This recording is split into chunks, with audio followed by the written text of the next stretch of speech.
Dead Rising.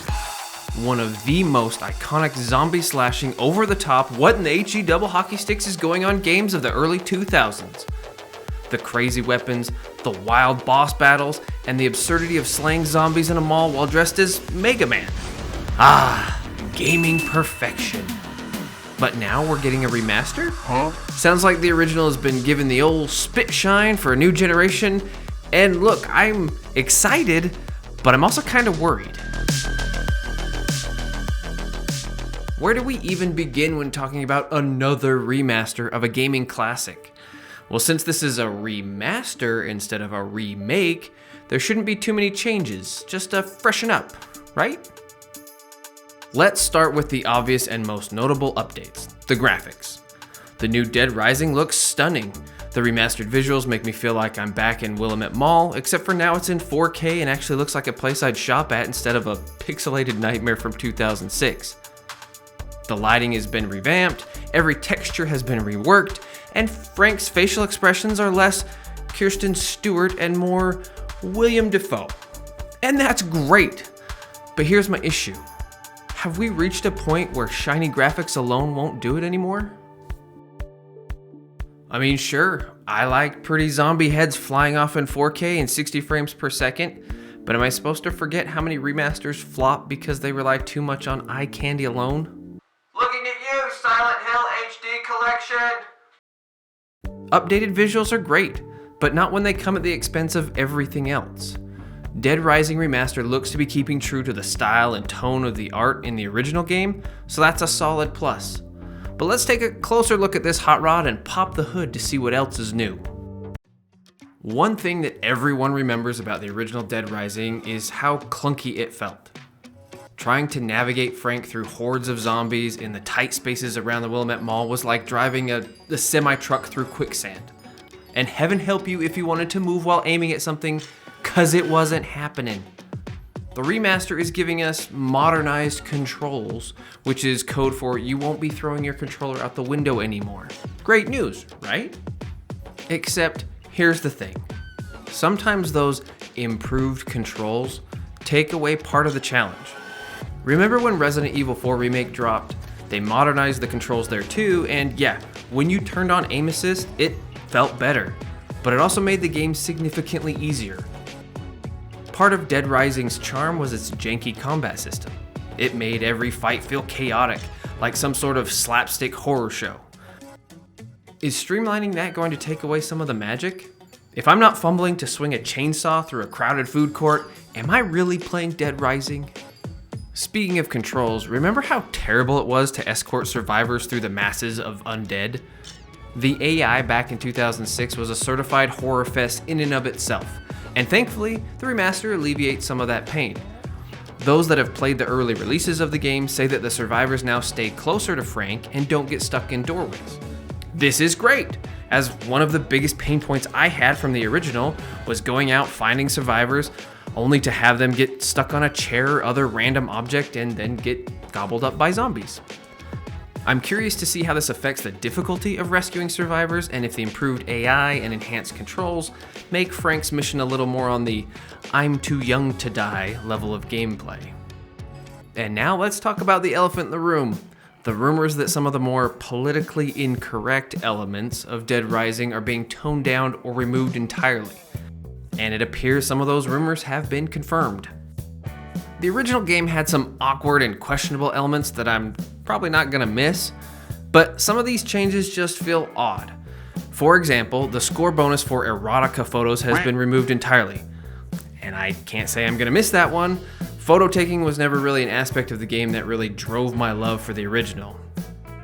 To address this specific change, Capcom released the following statement. When considering Frank's situation, it is not an appropriate reward for survival and not a skill required of a journalist trying to stay alive for the next 72 hours during a zombie apocalypse. Sure, but not much about this game makes much logical sense anyways. But okay. Other updates that have been made for modern times are that one of the psychopaths has been race swapped to a white guy, and some of the dialogue has been changed to not mention communism. You can't tell me, can you, fella? Oh yeah, I know why. It's because you're Viet Cong. It's because you're a mole. I'm right. Aren't I? You are nothing but a filthy communist! You are nothing but a filthy animal! Are we not allowed to talk about communists now, or are we trying to not shed a negative light on communism? This was probably the most confusing censorship rumor I heard about the game, and I still can't quite wrap my head around it. Call me old-fashioned, but I don't really mind if I offend a communist.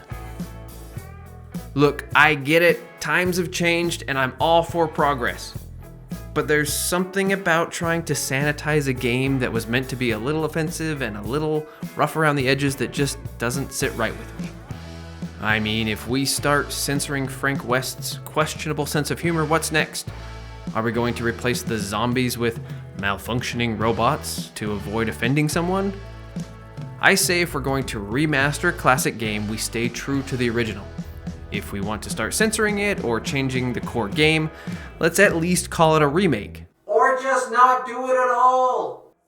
Of course, I'm not saying we need to keep everything exactly the same in a remaster, but if we're rewriting history to fit a modern narrative, we might as well call it Dead Rising Deluxe PR Edition. Let's hope Capcom didn't go too far in scrubbing the game of its original bite. In the past few years, we've seen a ton of remakes and remasters with varying levels of success. Let's take a moment and think about the remakes of Resident Evil 4 and Final Fantasy VII. They both went all in overhauling the originals, but the difference is, in both cases, it felt like the developers were very intentional with how they approached the remakes. Resident Evil 4 was always a puzzle-oriented and action-heavy game that stayed true to itself with some nice enhancements. And Final Fantasy VII had so much lore that it could handle a massive rework. Although I still strongly prefer the OG Final Fantasy VII to the remake. But what about Dead Rising? It's a product of its time. It's goofy, janky, and self-aware. Are they going to be able to capture that same sense of fun? Or is it going to get the same treatment as every other updated for modern audiences disaster we've seen lately? I'm sure Capcom's hoping this will be a nostalgic revival, but I can't help but feel like they're walking a tightrope here. Take too much creative liberty, and you lose what made Dead Rising special. Stick too close to the original, and people will say you didn't do enough, or it's too offensive. It's potentially a lose-lose situation for Capcom. So am I excited for Dead Rising Deluxe Remaster? Absolutely! I can't wait to see firsthand the updated visuals, the smoother gameplay, and relive some of my favorite zombie bashing memories. But I'm going in with cautious optimism. The real question is, can a remaster ever hold up to the original? This game is more than just a zombie fest. It's part of gaming history and a cornerstone of my video game career. I don't want it to become just another example of a great game remade and losing its soul in the process. Let's just hope that when this hits our consoles, or PCs, it sticks around for a little bit longer than Concord.